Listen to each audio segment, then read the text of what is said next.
Tibbi sığorta haqqında qanuna işsizlərin də hər ay icbari sığorta haqqı ödəməsi ilə bağlı dəyişiklik təklif edilir. Başqa sözlə, təklif qəbul edilib qüvvəyə minərsə, qeyri-formal məşğul şəxslər hər ay təxmini 16 manat tibbi sığorta ödənişi etməli olacaqlar. Son günlərin əsas müzakirə mövzusuna çevrilən bu məsələdə əsas suallardan biri də bu ödənişin məcburi olub olmaması ilə bağlıdır. Millət vəkili Müşfiq Məmmədov bu suala aydınlıq gətirərək bildirib ki, qeyri-formal məşğul şəxslərin əslində bu ödənişi etmələri məcburi olmayacaq. Yəni, həmin ödənişin edilməsi vətəndaşın seçim hüququ olacaq. Ödəməyənlər isə icbari tibbi sığorta imkanlarından yararlana bilməyəcəklər.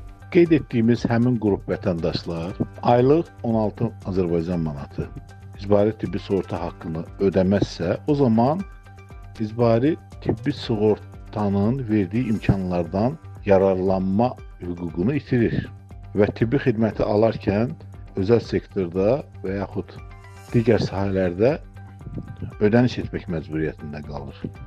Qanun layihəsində ödəmənin gecikdirilməsi halında əlavə 10% sığorta haqqının tətbiq ediləcəyi də qeyd olunur. İşsiz şəxs icbari tibbi sığorta haqqı ödəməyə başlayıbsa və bunu nə vaxtsa gecikdirdiyi halda ona cərimə tətbiq ediləcək.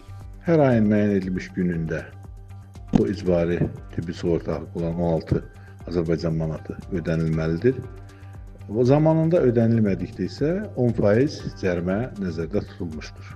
Burada məqsəd həm əhalinin legal əmək fəaliyyətinə cəlb olunmasını stimullaşdırmaq, həm də gəlir əldə edən şəxslərin ödənişlərinin özləri tərəfindən həyata keçirilməsini tənzimləməkdən ibarətdir. Əgər vətəndaş gəlir əldə etmirsə və müvafiq dövlət qurumunda işsiz kimi qeydiyyatdadırsa, onun icbari tibbi sığorta haqqı yenə də dövlət tərəfindən ödənilir. Eyni zamanda uşaqlar, əlilliyi olan şəxslər, pensiyaçılar da bu ödənişlərdən azaddılar. Qeyd edək ki, hazırda formal şəkildə fəaliyyət göstərən qurumlarda 2% işçi və 2% də işə götürən olmaqla bir vətəndaş üçün ümumilikdə 4% icbari tibbi sığorta haqqı ödənilir.